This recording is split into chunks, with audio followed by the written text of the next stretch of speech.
En la historia del crimen organizado en América Latina, existe un caso que rompió todos los esquemas. Un grupo que no nació en las calles, no se formó en pandillas, ni creció dentro del narcomenudeo tradicional. Su origen fue muy distinto. Su entrenamiento también. Y su impacto cambió para siempre la forma en que operaron muchas organizaciones criminales después. Fueron soldados de élite, entrenados para misiones de alto riesgo, y terminaron construyendo una de las estructuras criminales más temidas de su época. Hoy vamos a analizar cómo ocurrió esa transformación, por qué fue tan influyente y cuál fue el verdadero legado de este grupo en la evolución del conflicto criminal moderno en México. Para entender la magnitud del cambio, primero hay que retroceder a los años 90. En ese periodo, los carteles operaban principalmente como redes de tráfico con protección armada básica. Había sicarios, sí, pero no existía una doctrina táctica organizada ni una estructura de combate profesionalizada. La mayoría de los grupos funcionaban mediante lealtades personales, contactos locales y fuerza bruta. El concepto de una unidad con disciplina, mando estructurado y operaciones coordinadas era raro dentro del mundo criminal. Eso estaba a punto de cambiar. En ese contexto, existían unidades militares de fuerzas especiales entrenadas para enfrentar amenazas de alto riesgo. Algunos de sus integrantes recibieron capacitación avanzada en operaciones tácticas, inteligencia y movilidad en entornos complejos. Eran elementos preparados para misiones exigentes y de precisión. Con el tiempo, varios de estos elementos abandonaron el servicio. Las razones fueron múltiples según distintas investigaciones y testimonios. Mejores ofertas económicas del crimen organizado, riesgos internos, corrupción estructural y oportunidades externas. No fue un fenómeno masivo, pero sí suficiente para crear algo nuevo. Ese grupo de exmilitares fue reclutado inicialmente como brazo de protección para una organización criminal que buscaba ventaja frente a sus rivales. La idea era simple: incorporar personal con entrenamiento superior para fortalecer la seguridad y la capacidad de respuesta. Pero el resultado fue mucho más grande de lo esperado. Lo que comenzó como un equipo de protección terminó evolucionando en una estructura propia con identidad, mando, reclutamiento y métodos internos. Con el tiempo serían conocidos por un nombre que generaría impacto mediático y temor regional. Su principal diferencia no era solo la violencia. Era el método. Introdujeron conceptos poco comunes en el crimen organizado de ese momento: jerarquías claras, célula operativa, disciplina interna, códigos de comunicación y entrenamiento continuo. No actuaban únicamente por impulso. Planificaban movimientos, analizaban territorios y coordinaban acciones entre grupos. Ese modelo fue tan efectivo que pronto dejó de ser solo una herramienta de apoyo. Se convirtió en una fuerza con capacidad de expansión. Otro cambio importante fue la diversificación de actividades. Mientras muchos carteles dependían casi exclusivamente del tráfico de drogas, este grupo entendió que múltiples fuentes de ingreso reducían la vulnerabilidad financiera. Expandieron operaciones ilícitas variadas, aumentando su presencia territorial y su flujo de recursos. También desarrollaron algo que los analistas llaman estructura celular.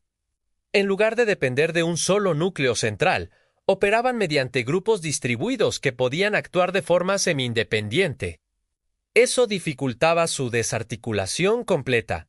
Además, implementaron un modelo de reclutamiento activo. Buscaban perfiles específicos, personas con experiencia en armas, seguridad, transporte o logística. No era un reclutamiento improvisado. Tenía criterios. Su crecimiento fue rápido y con él llegó la notoriedad. Parte de su estrategia incluyó el uso de mensajes públicos y acciones diseñadas para influir psicológicamente en rivales y autoridades. No era solo confrontación directa, era también impacto mediático. Entendieron que la percepción puede ser tan poderosa como la fuerza real. Cuando un grupo logra que su reputación viaje más rápido que sus operaciones, obtiene ventajas sin necesidad de presencia constante. El miedo funciona como multiplicador. Pero la misma visibilidad que fortalece también expone. Al aumentar su perfil público, también aumentó la presión institucional en su contra. Operativos, investigaciones y cooperación internacional comenzaron a enfocarse con mayor intensidad. La tensión sostenida genera desgaste para cualquier organización ilegal. Con el paso del tiempo, ocurrió un punto crítico. Dejaron de funcionar únicamente como brazo armado y comenzaron a operar como organización independiente. Esa transición cambió el equilibrio de alianzas y desató conflictos con antiguos socios. Entraron en una etapa de confrontaciones múltiples, rivalidades abiertas y disputas territoriales simultáneas. ¿Conflictos en varios frentes? Ninguna estructura criminal mantiene estabilidad cuando combaten demasiadas direcciones al mismo tiempo. Los recursos se dividen, el mando se tensa y la confianza interna se debilita. Y cuando la confianza se debilita, aparecen las fracturas. El crecimiento acelerado también trajo otro problema clásico: pérdida de control. Algunas células comenzaron a actuar por iniciativa propia. Mandos regionales tomaron decisiones sin coordinación central. La marca seguía siendo fuerte, pero la cohesión disminuía. Esa fragmentación dio origen a grupos derivados y facciones locales con distintos niveles de organización. El nombre permanecía, pero la estructura ya no era uniforme. Este fenómeno es común en organizaciones que se expanden más rápido de lo que pueden administrar. La descentralización operativa ayuda a crecer, pero complica el control interno. A medida que la fragmentación avanzó, también lo hizo la efectividad de las acciones para contenerlos. Dividir a una estructura facilita su debilitamiento progresivo. Sin embargo, aunque la organización perdió fuerza con el tiempo, su influencia no desapareció. Su verdadero impacto fue estructural. Después de su aparición, muchos grupos criminales comenzaron a copiar elementos de su modelo, células tácticas, jerarquías definidas, disciplina operativa y control territorial organizado. No copiaron necesariamente el nombre, pero sí el sistema. Cambió la forma de operar. El crimen organizado dejó de parecer únicamente una red de tráfico y comenzó a parecer, en algunos casos, una estructura con rasgos paramilitares. Ese cambio marcó una etapa distinta en la evolución del conflicto criminal en la región.